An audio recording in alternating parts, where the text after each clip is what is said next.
Hey, hey, hey. Who is the Dark Overlord? So, I'm sure you guys heard about a little while back, the Netflix hack where the hacker group released season 5 of Orange is the New Black before it came out. So, that was this group.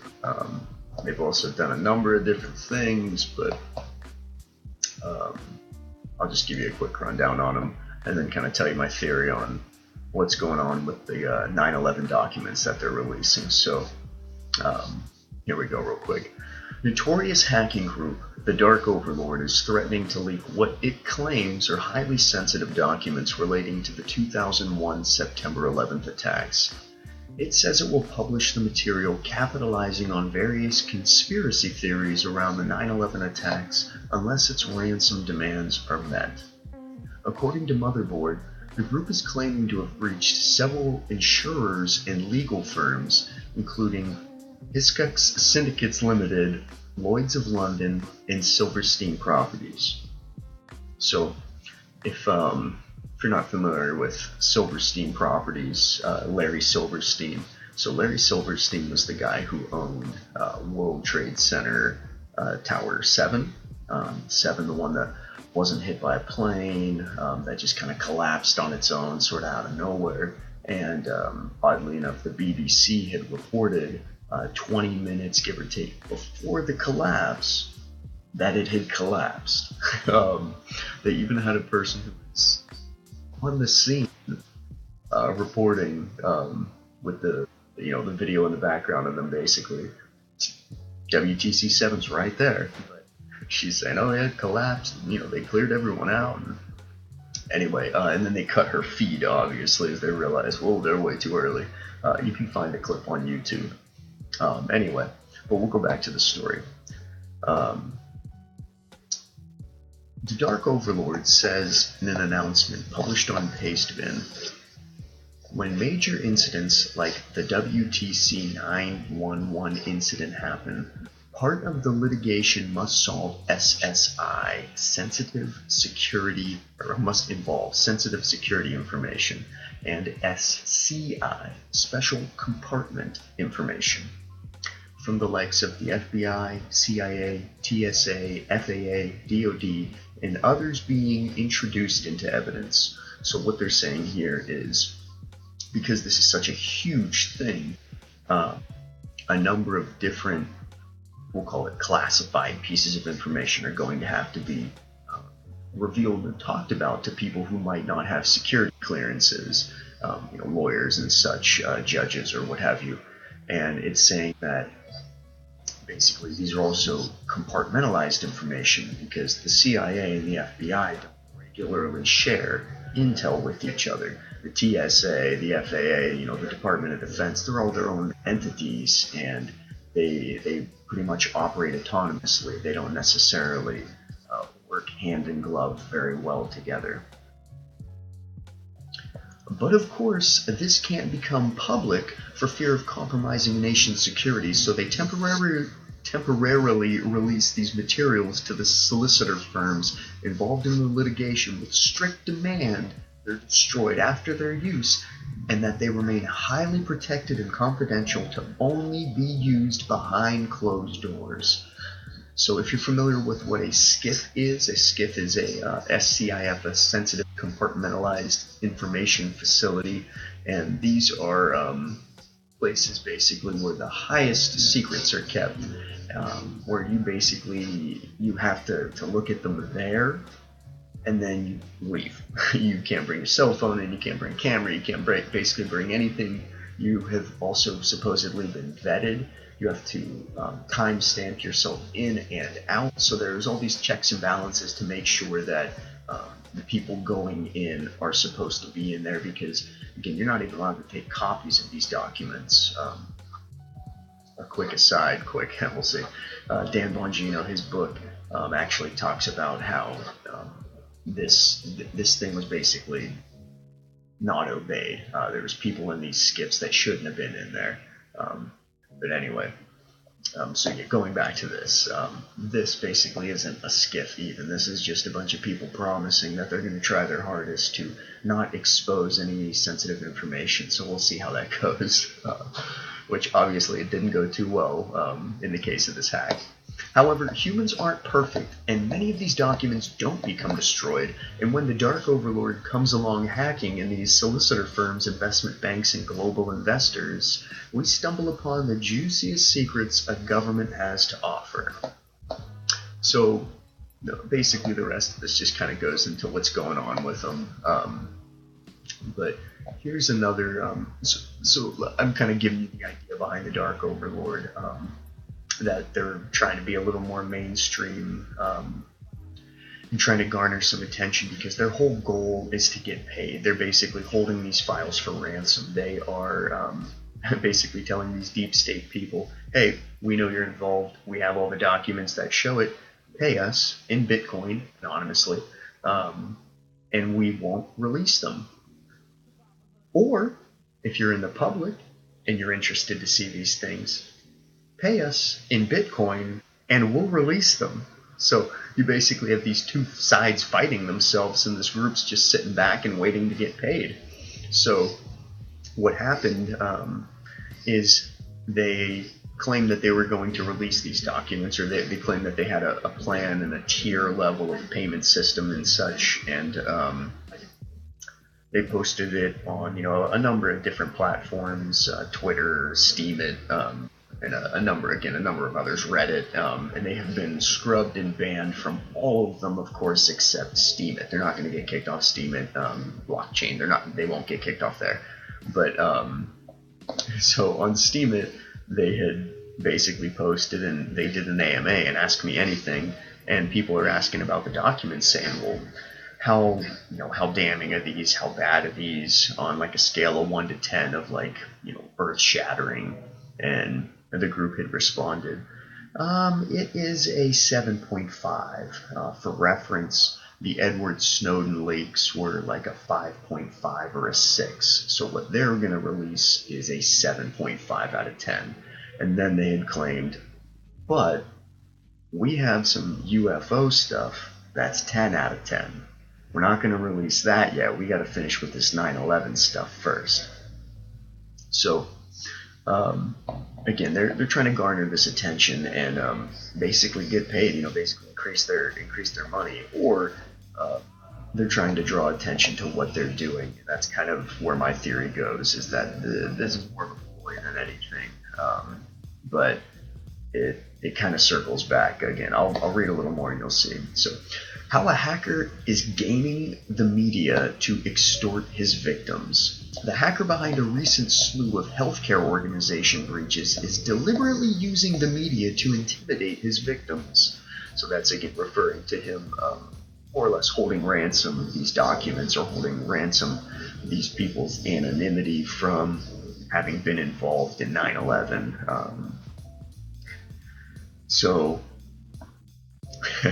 I'll just read it to you. Over the past few days, millions of healthcare organization records have been listed on the dark web, but rather than simply selling the data at a low price for a quick payday, this hacker is advertising it to extort the unnamed companies into paying money to protect their patients' details. So again, this is kind of, I don't want to say Robin Hood-ish, but the idea that this person is, or group, again, because they refer to it as a person, but other people have referred to it as a collective, but they're essentially saying that, hey, your security's weak. We have all your information of all of your clients. If you want them to continue trusting you, you better pay us and then fix your security. If you want them to know your security is lax and you don't care about them, by all means don't pay us and we'll expose you. And that's kind of what happened. So again, they're kind of extorting these people to gain some notoriety so that they can, I guess, later use this for the clout. So basically when they drop things, release things, people listen, and they make that mention later on. They've claimed, it says here, that the media attention has encouraged a few organizations to pay up because they don't want the bad press. They just want to, get it as smooth, as quick, and as under the table as possible. So let's see this one here. On New Year's Eve, Motherboard broke the news that a hacking group known as TheDarkOverlord was threatening to release a cache of stolen insurance and legal documents related to the 911 attacks. After distributing a small preview set of files, the group has now publicly released a decryption key for more files, meaning anyone can download and read them. The news gives insight into how hacking groups may be evolving in their extortion efforts, opting to drip out stolen material bit by bit, while generating public interest through the media and their own announcements, all to exert pressure on the ransom victim. The stolen data itself allegedly comes from a legal firm that advised Hiscox Group. A Hiscox Group spokesperson previously told Motherboard in a statement. The previously released documents include presentation slide decks, legal correspondence between law firms, and letters from a handful of government agencies. 911 conspiracy theorists have been particularly interested in the release of documents, with the internet commenters and several conspiracy-minded YouTubers making videos saying that they hope they will reveal somehow a vast conspiracy around the attacks. That's what we're all for. So, again, this is all basically just trying to show how legitimate these people are. They're basically ruthless hackers who only care about getting paid. Or are they? So, turn my music down a little bit so I can think a little bit better. So here's my theory on this. I think that the Dark Overlord in this case is basically the same as Guccifer 2.0. Guccifer 2.0 was a DNC creation, a hacker that they made up, they claimed was a Russian hacker who was so legit, I was going to say so legit that he stole all these things from them, penetrated their system, was able to transfer files and data at an incredible rate, a rate so fast that he would have actually had to have been there with a USB drive more or less stuck in the computer. That's how fast the data rate was. It could not have been over a VPN or through a series of proxies into Russia. It was just too fast for that to happen. And people have said this. I mean, this was proven in the forensics that the transfer happened far too fast for it to be a remote file transfer. It had to be a local file transfer. Anyway, so Guccifer 2.0 was the Boogeyman essentially created because of the whole Seth R situation.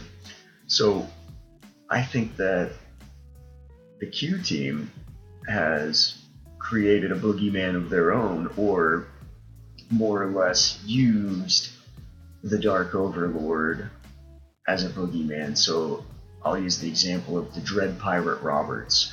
The Dread Pirate Roberts is it's a persona. It's not necessarily a person.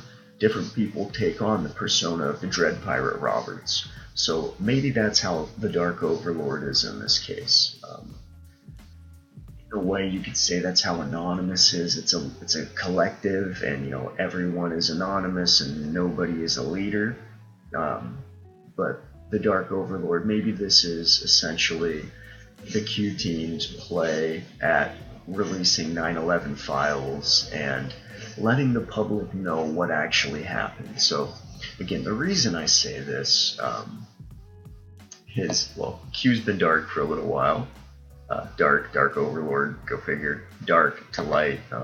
These are little things that I don't think are like the actual linchpins that hold my theory, or whatever you want to call it, together, my stream of consciousness that had come to me earlier. But I want to show you this video here, because if you remember campaign promises, one of the campaign promises was we will find out who really knocked down the World Trade Center. So let me play this here real quick for you. So this was a quote: "You will find out who really knocked down the World Trade Center." He doesn't necessarily say he is going to release files. He says you're just going to find out. That's one of his promises. And that's kind of coming to light now, this release from the Dark. So, watch here for a signal. Now, I watched this once earlier and it caught my eye. I basically was looking for videos to try to find what the campaign promise that he made was. Because I remember that he had made this promise, and I wanted to see when it was and what was kind of going on with it. So this is from February 17th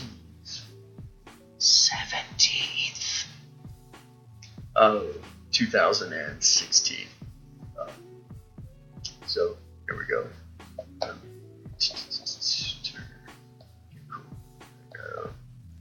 Ago. 15 years ago, we didn't have people coming around. I mean, the whole thing. And in all fairness, we went after Iraq. They did not knock down the World Trade Center. Okay? It wasn't the Iraqis that knocked down the World Trade Center. We went after Iraq. We decimated the country. Iran's taken over. Okay. But it wasn't the Iraqis.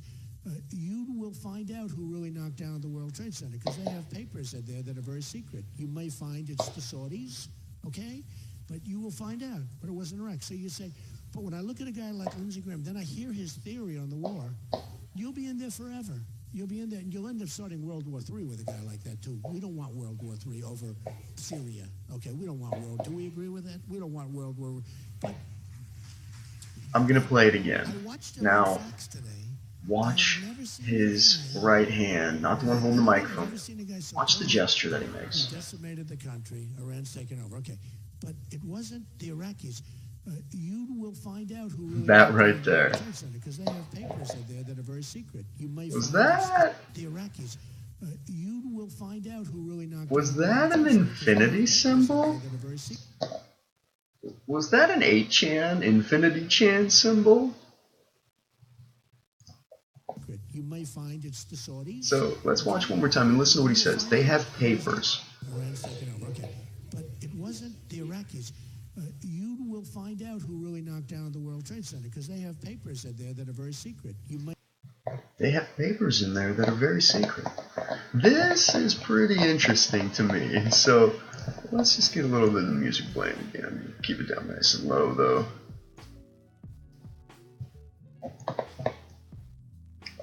Oh my lord, I'm too new with OBS here. So I swear he makes the where's my camera here? He makes the infinity symbol. 8chan, infinity chan. I mean, I don't know. Yeah, it's one of those little coincidences, but let's see some more stuff here. So, some campaign promises to reopen the investigation if elected.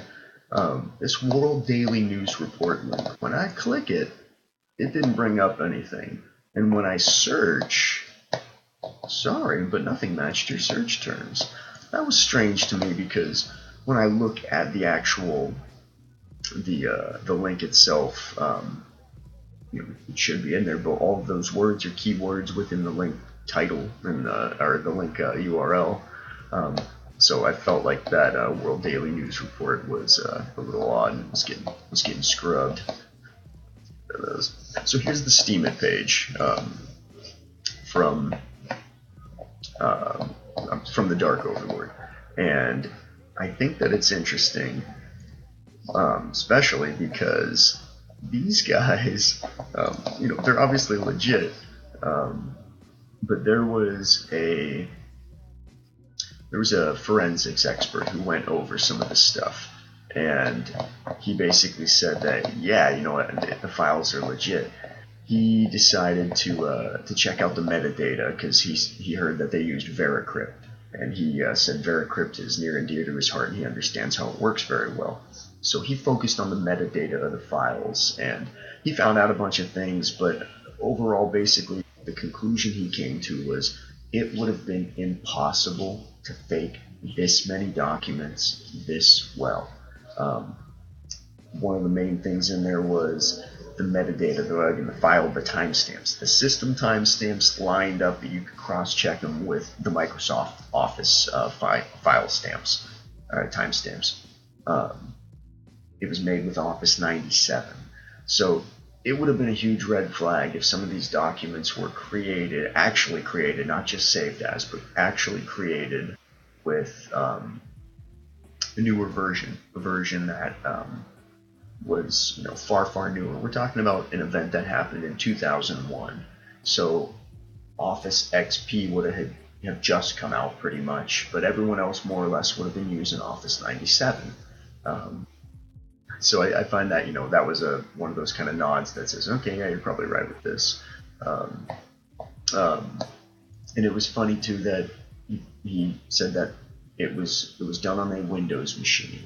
So he didn't seem too crazy worried, or the Dark Overlord didn't seem too crazy worried about his privacy. But I'm sure it wasn't actually done on just a straight up Windows laptop. He probably had a virtual machine and other stuff to kind of mask his identity.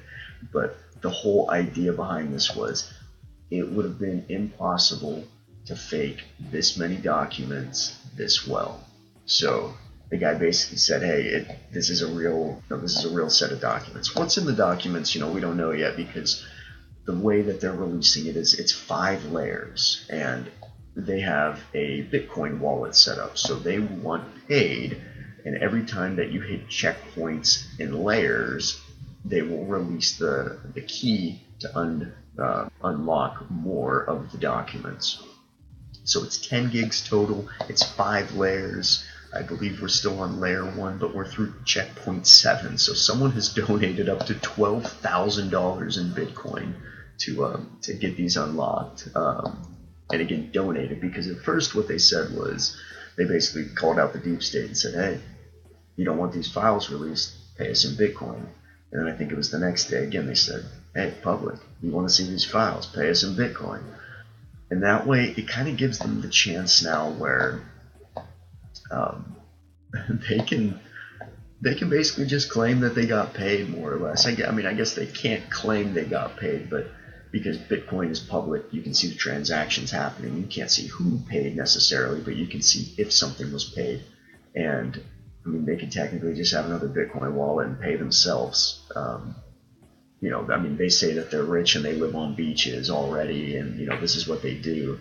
And they don't care about justice, they just want to get paid. So they probably have the money to fake pay themselves over the course of time,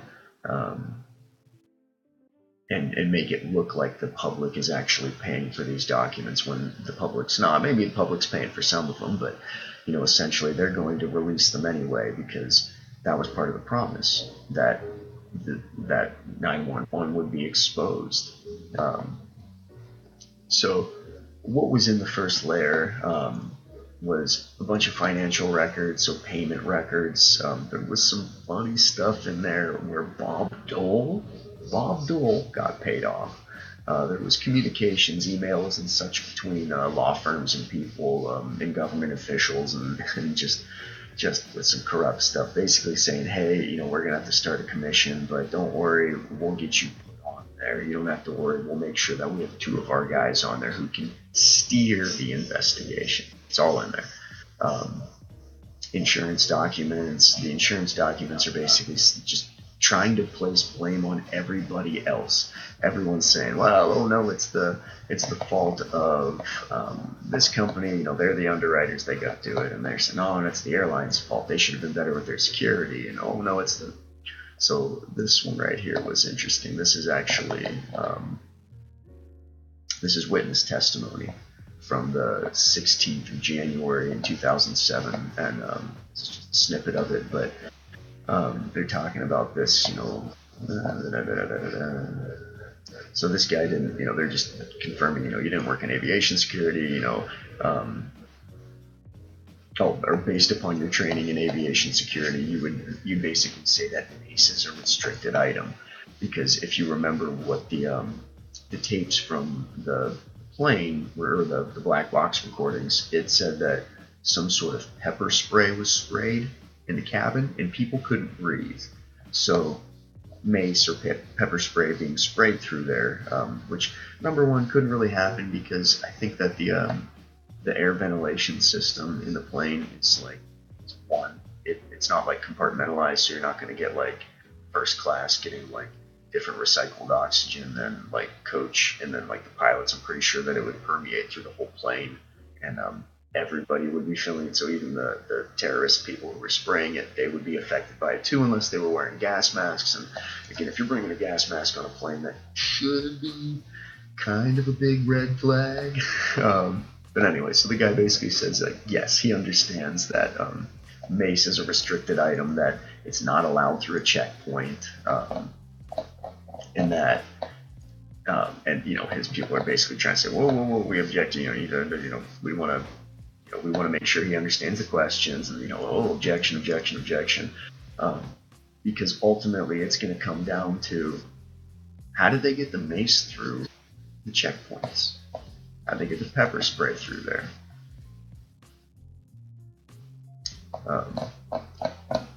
Interesting testimony. Again, there was 650, I think, documents released between some witness testimony, some insurance documents, and some other things. But it's a lot of crazy stuff. Again, this is the perfect setup, I think, to to essentially give the 9/11 disclosure, but not have to get your hands dirty.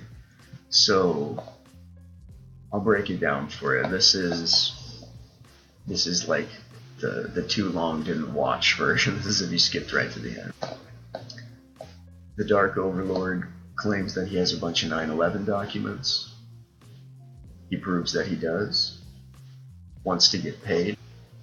Says that he'll release them if he gets paid, or he'll keep them if he gets paid by the deep state. Apparently he gets paid by the public. He releases things.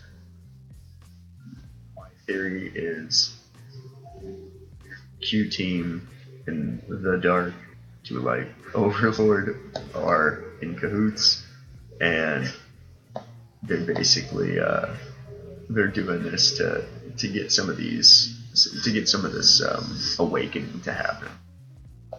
Sorry, my phone's kind of going off there, and I need to get to bed. But overall, too long I didn't watch version. Q Team's going dark, but they're still at work. Trust the plan. Things are happening. Maybe not. Either way, I'm just waiting until someone else forks up some more money, and we can see. Yeah, so this is the compensation plan too. They got a whole, and again, if you want to download the stuff, you can. You can go to their. Put the link in the description. I'll try to remember to put the link in the description.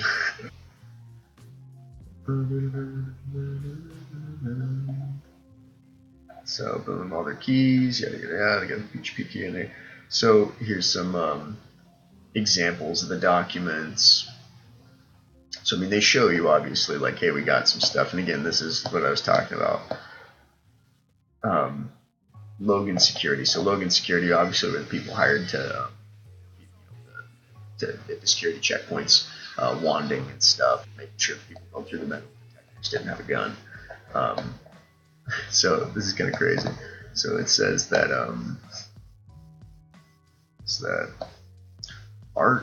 Argent Bright Security was not good at all. The company had management problems and high turnover. For instance, they never understood the proper procedure for hand wand screening.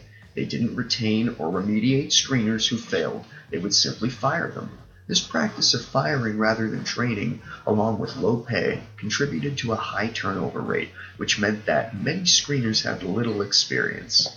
Do you see how they're laying the groundwork to place the blame on the FAA or the screening company, Logan Security, or the airport? Basically anybody but themselves. Everyone's trying to distance themselves from this because they knew it was bad. And then just some people posting their stuff on here, their comments. And some people saying it's not going to change anything. Some people saying that this is it. You can decide for yourself, but yeah, and this is someone on the AMA basically said, and I think this is where the idea started, but they basically said, hey, I'd be willing to chip in if others would too, if we were guaranteed to know how legit it was. On a scale of 1 to 10, what was it? And this is where he says Snowden was maybe a 5.5 or a 6. And if you don't know what Snowden released, he released the information that the NSA was able to spy on you and collected every single bit of data. And when I say bit, I literally mean every single bit of data from you and everyone else. And then also released the fact that the CIA had these hacking tools, Score, and some other things that Scribbleware basically could make it look like someone else had performed the hack, hence the Lucifer 2.0 thing. Anyway, it's getting late. Let me cut this video off now. It's gone long enough. Oh, I better say it since I'm here. Like, comment, subscribe, share, tell your friends, your brother, your mother, your sister, your uncle, buddy's former roommate, I don't know, just whatever.